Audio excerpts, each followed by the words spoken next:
Reaction to that? It seems like that Senator McCain is taking quite glee and taking shots, continued shots at President Trump and trying to provoke him time and again. Well, in full disclosure, my older brother was a Marine infantryman that served in Vietnam, and he was wounded at Khe Sanh. And my father-in-law, who we just laid to rest this summer in Arlington National Cemetery, did 2 tours of duty in Vietnam. So I kind of have a personal experience with this. I think that you are seeing a running and continuing feud between the President of the United States of America, Donald Trump, and Senator John McCain. I do not agree with the comments that President Trump made as candidate Trump when he directed them towards Senator McCain, but I think that Senator McCain needs to have a high ground and be a little bit more above this. A lot of people never thought that we would be able to sustain an all-volunteer military, and we've done quite well with that. I think that it's important to have young men and women who want to go out and raise their right hand to serve, protect, and defend this great nation. And unfortunately, we had some things that happened in Vietnam, but we've learned from that and we've moved on.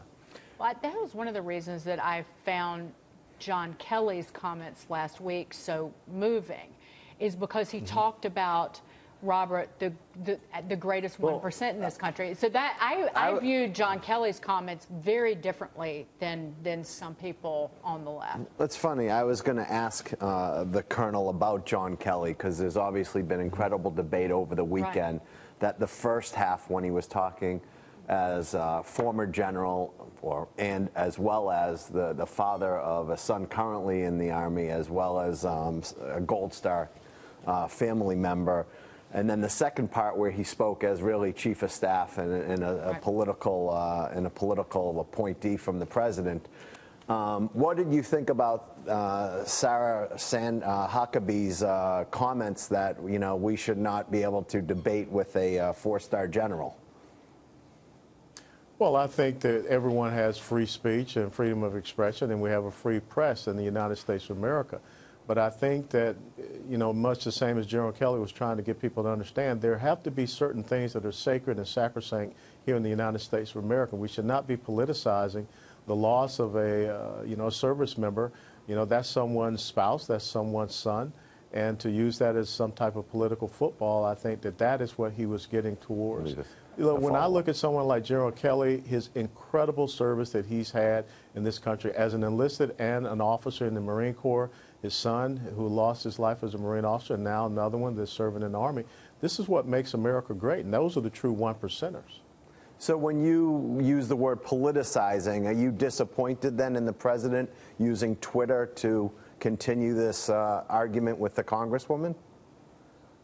Yeah, I don't think that the President of the United States of America should be punching down. I've said that a lot of times. You've said that a long time, Colonel. Yeah, and I also think that when you look at Representative Frederica Wilson, who I served with in Congress from down here out of South Florida, I think she's completely out of line in what she's doing. Thank you for being reasonable and rational and coming on this program time and again. Colonel, it's good to see you. Always a pleasure. Alan West. Thank you, I know. David. Can we stop picking fights with each other? Can we start printing maps for the high road in this country? Because I think people have lost their way. Can Google Maps put that out so to give people some direction on how to take your higher ground? I think you'd agree with that, Colonel. I absolutely do. And like I said, it starts with the person at the top setting an example for us to all try to emulate. And let's be focused on what really is happening out there. We've got an enemy in northern Africa and all through Nigeria and also in East Africa that we need to confront with. Just because we reduce the territorial integrity of ISIS does not mean that the global Islamic threat has diminished. Well, let me ask you about this before we go. U.S. nuclear bombers now on 24-hour standby. President Trump addressing tensions with North Korea in that interview, exclusive interview with Maria Bartiromo. I want your reaction to this. China's really helping us, and we'll see with respect to North Korea. Now, with that being said, we're prepared for anything. We are so prepared like you wouldn't believe. Colonel, your take on that? Well, I like to use this metaphor because I'm just a simple old boy from down in Georgia. China's the crack house, and North Korea is the pit bull. And you've got to deal with the crack house if you want to get to that pit bull. The fact that we are seeing the missile erector systems that North Korea is using, those are Chinese made.